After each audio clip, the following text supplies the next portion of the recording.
ನೆನ್ನೆ ದರ್ಶನ್ಗೆ ಒಂದು ವಿಚಾರ ಗೊತ್ತಾಗುತ್ತೆ, ಬೆಂಗಳೂರು ಟು ಬಳ್ಳಾರಿಗೆ ಅಂತೇಳಿ. ಯಾವಾಗ ಈ ವಿಚಾರ ಗೊತ್ತಾಗುತ್ತೋ ಬೆಚ್ಚಿ ಬಿದ್ದಿದ್ದಾರೆ.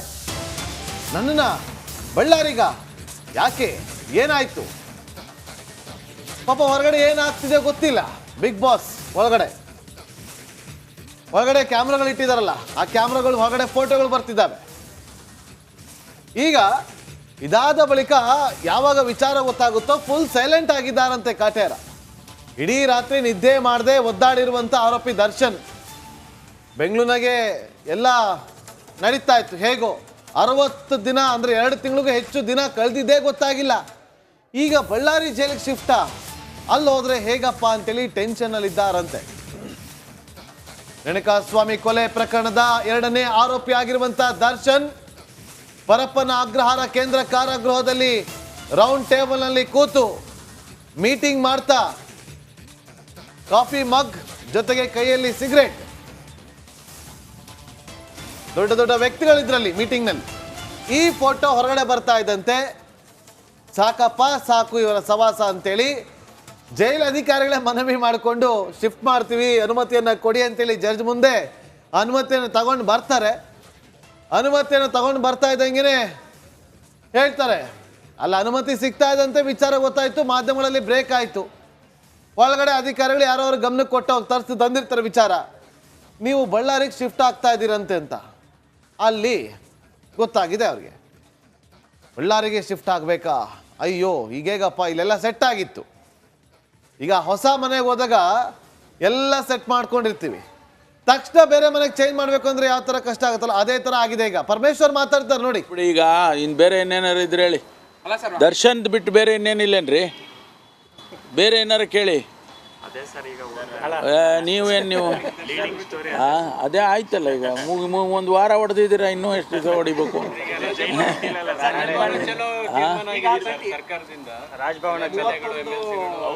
ಈಗ ನಾವು ರಾಜ್ಯಪಾಲರ ನಡೆಯ ಬಗ್ಗೆ ನಾವು ಒಂದಷ್ಟು ಚರ್ಚೆ ಮಾಡಿ ತೀರ್ಮಾನಗಳನ್ನು ಮಾಡಿದ್ದೇವೆ. ಈಗಾಗಲೇ ನಮ್ಮ ಅಧ್ಯಕ್ಷರು ಕೂಡ ಮಾನ್ಯ ಶಿವಕುಮಾರ್ ಅವರು ತಿಳಿಸಿದ್ದಾರೆ.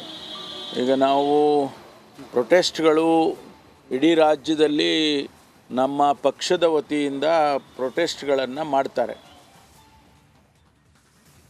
ಅದು ಆದಮೇಲೆ ಅಥವಾ ಸೈಮಲ್ಟೇನಿಯಸ್ ಆಗಿ ಶಾಸಕರೆಲ್ಲರೂ ಕೂಡ ರಾಜ್ಯಪಾಲರಿಗೆ ಮನವಿಯನ್ನು ನೋಡಿ. ರಿಪಬ್ಲಿಕ್ ಕನ್ನಡ ಇವತ್ತು ಮೆಗಾ ಕವರೇಜ್ ಅನ್ನು ಮಾಡ್ತಾ ಇದೆ. Mega coverage.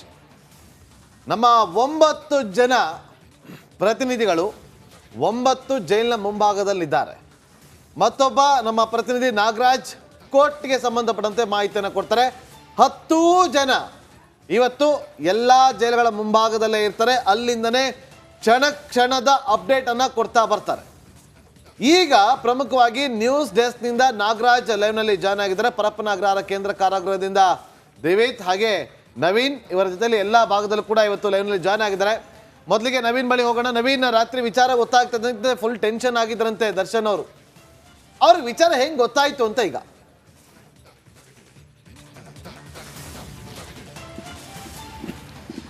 ನಾಗೇಂದ್ರ ಬಾಬು, ಪರಪ್ಪನ ಅಗ್ರಹಾರದಲ್ಲಿ ಸಂಜೆವರೆಗೂ ಕೂಡ ಏನು ತನಿಖೆಯನ್ನು ನಡೆಸಿದ್ದ ತಂಡ ದರ್ಶನ್ ಅವ್ರನ್ನ ಸಾಕಷ್ಟು ಒಂದಷ್ಟು ಪ್ರಶ್ನೆಗಳನ್ನು ಮುಂದಿಟ್ಕೊಂಡು ಯಾರ್ಯಾರು ಬಂದರು, ಯಾರ್ಯಾರು ಯಾವಾಗ ಭೇಟಿಯಾಗಿದ್ರು, ಇದು ಕೇವಲ ಟೀ ಪಾರ್ಟಿ ಒಂದು ದಿನಕ್ಕಷ್ಟೇ ಸೀಮಿತ ಆಗಿತ್ತಾ, ಇದೆಲ್ಲದರ ಪ್ರಶ್ನೆಗಳನ್ನು ಕೇಳಿದ್ರು. ಆದರೆ ಅದುವರೆಗೂ ಕೂಡ ದರ್ಶನ್ಗೆ ಬಳ್ಳಾರಿ ಶಿಫ್ಟ್ ಅನ್ನೋ ಮಾಹಿತಿ ಗೊತ್ತಿರಲಿಲ್ಲ. ಯಾಕಂತ ಹೇಳಿದ್ರೆ ಇದು ತನಿಖಾ ತಂಡ ಏನು ಒಳಗಡೆ ಫೋಟೋ ಮತ್ತು ವಿಡಿಯೋ ಏನು ಹೊರಗಡೆ ಬಂದಿತ್ತು, ಇದನ್ನಷ್ಟೇ ಪ್ರಶ್ನೆ ಮುಂದಿಟ್ಕೊಂಡು ಎಲ್ಲ ಪ್ರಶ್ನೆಗಳನ್ನು ಕೇಳುವಂಥ ಒಂದಷ್ಟು ಕೆಲಸ ಮಾಡಿದರು. ಆದರೆ ಸಂಜೆಯ ಹೊತ್ತಿಗೆ ಏನು ಹೋದಂಥ ತಂಡದವರು ಮತ್ತೆ ಜೈಲಿನ ಸಿಬ್ಬಂದಿಗಳು ಯಾವಾಗ ಈ ಒಂದು ಪ್ರಕರಣದಲ್ಲಿ ಬಳ್ಳಾರಿ ಜೈಲಿಗೆ ಶಿಫ್ಟ್ ಅಂತ ಹೇಳ್ತಾರೆ, ಆಗ ದರ್ಶನ್ ಸಂಪೂರ್ಣವಾಗಿ ಕುಗ್ಗಿ ಹೋಗಿದ್ರು ಅನ್ನೋ ಮಾಹಿತಿ ಗೊತ್ತಾಗುತ್ತೆ. ಅಂತಂದ್ರೆ ಒಳಗಡೆ ಬಳ್ಳಾರಿಗೆ ನಾನು ಯಾಕೆ ಶಿಫ್ಟ್ ಆಗಬೇಕು ಅಂಥದ್ದು ನಾನು ಏನು ಮಾಡಿದ್ದೀನಿ ಅನ್ನೋ ರೀತಿ ದರ್ಶನ್ ಕಣ್ಣಲ್ಲಿ ನೀರು ಹಾಕಿರೋ ರೀತಿಯಲ್ಲಿ ಸಂಪೂರ್ಣವಾಗಿ ಸೈಲೆಂಟ್ ಆಗೋಗಿ ಕುಗ್ಗಿ ಹೋದವರಂತೆ ಆಗೋಗಿದ್ರು. ಇಡೀ ರಾತ್ರಿಯೂ ಕೂಡ ಅಂತಂದ್ರೆ ಸಂಜೆ ಏನು ಜೈಲಿನ ಊಟವನ್ನು ಕೊಟ್ಟಿದ್ರು ಅದನ್ನು ಕೂಡ ಮಾಡದೆ ಸಂಪೂರ್ಣವಾಗಿ ಮೌನಕ್ಕೆ ಜಾರಿದ್ರು. ರಾತ್ರಿಯೂ ಕೂಡ ನಿದ್ರೆ ಮಾಡುವಂತಕ್ಕಾಗದೆ ಚಡಪಡಿಕೆ ಮಾಡುವಂಥ ಒಂದು ಪರಿಸ್ಥಿತಿ ದರ್ಶನ್ಗೆ ನಿರ್ಮಾಣ ಆಗಿತ್ತು. ಇದಕ್ಕೆ ಪ್ರಮುಖ ಕಾರಣ ಏನಂತ ಹೇಳಿದ್ರೆ ತನ್ನದೇ ಶಿಷ್ಯರಿಂದ ಅಂತಂದ್ರೆ ಜೈಲಿನ ಒಳಗಡೆ ತಾನು ಯಾರನ್ನ ಭೇಟಿ ಆದ್ನೋ ನಾಗನ್ನ ಶಿಷ್ಯರ ಮೂಲಕ ಈಗ ಈ ಒಂದು ಫೋಟೋ ಮತ್ತು ಎರಡೂ ಕೂಡ ಹೊರಗಡೆ ಹೋಗಿರೋದ್ರಿಂದಾಗಿ ವಿಡಿಯೋ ಹೋಗಿದ್ದು ಹೊರಗಡೆ ವಿಡಿಯೋ ಕಾಲ್ನ ಮೂಲಕ ಏನು ಮಾತಾಡ್ತಾನೆ. ಧರ್ಮರ ಬರ್ತ್ಡೇ ಇತ್ತು, ಆವತ್ತು ಹೊರಗಡೆ ವಿಡಿಯೋ ಕಾಲ್ ಮಾಡಿದ್ದ. ವಿಡಿಯೋ ಕಾಲ್ ಯಾರಿಗೆ ಮಾಡಿದ್ದ ಅಂತ ಹೇಳಿದ್ರೆ ಸತ್ಯನಿಗೆ ಮಾಡಿದ್ದ. ಸತ್ಯನಿಗೆ ಮಾತಾಡುವ ಸಂದರ್ಭದಲ್ಲಿ ವಿಡಿಯೋ ಕಾಲಲ್ಲಿ ಧರ್ಮ ವಿಶ್ ಮಾಡ್ತಾನೆ. ಆಗ ನಮ್ಮ ಬಾಸ್ ಪಕ್ಕದಲ್ಲಿದ್ದಾರೆ ನೋಡಿ, ಅವ್ರನ್ನೂ ಕೂಡ ವಿಶ್ ಮಾಡ್ತಾರೆ ಅಂತ ಹೇಳ್ಬಿಟ್ಟು ವಿಶ್ ಮಾಡ್ತಾರೆ. ಆಗ ತಿಂಡಿ ಆಯ್ತಾ ಊಟ ಆಯ್ತಾ ಅಂತ ಅಷ್ಟೇ ದರ್ಶನ್ ನಾನು ಕೇಳಿದ್ದೆ. ಅದನ್ನು ಹೊರತುಪಡಿಸಿ ನನಗೂ ಈ ಒಂದು ವಿಡಿಯೋ ಕಾಲ್ ಮಾಡಿದ್ದಕ್ಕೂ ಏನೋ ಸಂಬಂಧ ಇಲ್ಲ ಅಂತ ತನಿಖಾ ತಂಡದ ಮುಂದೆ ಹೇಳ್ಕೊತಾರೆ. ಅದಾದ್ರೆ ಫೋಟೋ ಹಾಗಾದ್ರೆ ಯಾರು ತೆಗೆದ್ರು ಅಂತ ಕೇಳಿದ ಪ್ರಶ್ನೆಗೆ ಫೋಟೋ ತೆಗೆದಿದ್ದು ಯಾರಂತ ಗೊತ್ತಿಲ್ಲ. ನಾನು ಜೈಲಿನಲ್ಲಿ ಒಳಗಡೆ ಅವರು ನಾನು ಕೊಠಡಿಗೆ ಹೋಗ್ತಾ ಇದ್ದೆ, ವಾಪಸ್ ಆಗ್ತಿದ್ದ ಸಂದರ್ಭದಲ್ಲಿ ನನಗೆ ಕರೆದ್ರು. ಟೀ ಟೀಯನ್ನು ಒಳಗಡೆ ಮಾಡ್ಕೊಂಡ್ ಬರ್ತೀರಂತ ಖುದ್ದು ವಿಲ್ಸನ್ ಗಾರ್ಡನ್ ನಾಗ ಹೇಳ್ತಾರೆ. ಅವ್ರ ಹುಡುಗರು ಒಳಗಡೆ ಅವ್ರ ಕೊಠಡಿಯಿಂದ ಟೀ ಮಾಡ್ಕೊಂಡು ಬಂದ್ರು.